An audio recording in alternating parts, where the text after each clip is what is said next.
nous allons découvrir ensemble aujourd'hui la nouvelle Golf. Nouvelle? Oui, parlons plutôt de Golf restylé, car les nouveautés sont minces par rapport à l'ancienne version. Mais en fait, qu'est-ce qui change par rapport à l'ancienne version? La voici cette nouvelle Golf. Et si, je vous assure. Bon, c'est vrai que les changements ne sont pas radicaux par rapport à l'ancienne version. Alors qu'est-ce qui change? On a un nouveau bouclier, des nouvelles ailes, des nouvelles jantes. Quoi d'autre? Ah oui, j'oubliais, il y a aussi cette nouvelle teinte jaune métallisée. Les optiques aussi sont nouvelles. Et sur les versions haut de gamme, comme sur ce modèle, elles intègrent un éclairage 100% LED. Et ça, c'est nouveau sur la Golf. À l'arrière, les feux aussi sont à LED, et ce, sur toutes les versions. Mais la grande nouveauté, ce sont les clignotants dynamiques du plus bel effet. Regardez.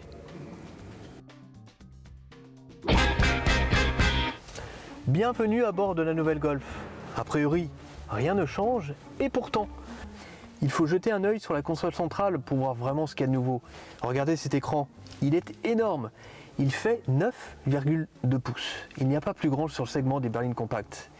Il est doté de commandes tactiles sur le côté gauche qui sont très réactives, qui permettent de naviguer dans le menu ou d'augmenter le volume. Ça, c'est vraiment très bien.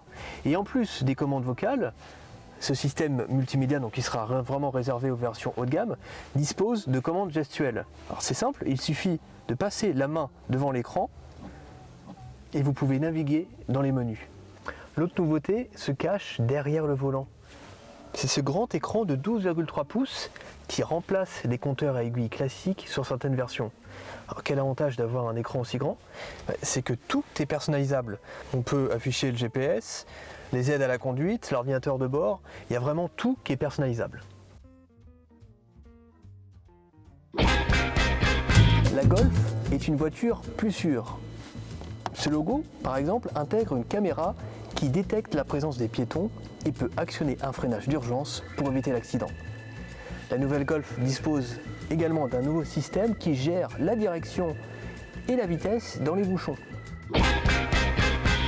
Il y a aussi du nouveau sous le capot, avec l'arrivée d'un nouveau moteur 4 cylindres essence, baptisé 1,5 litre TSI Evo. Il développe 150 chevaux et Volkswagen annonce une consommation moyenne inférieure à 5 litres au 100. Si vous préférez le sport, il n'y a pas de problème, la Golf GTI a gagné en puissance, 230 chevaux dans sa version normale et jusqu'à 245 chevaux dans sa version performance. Bref, vous l'aurez bien compris, cette Golf évolue subtilement, mais cela a été nécessaire pour se repositionner face à des rivales plus modernes comme la Peugeot 308, la Renault Mégane ou encore la nouvelle Opel Astra.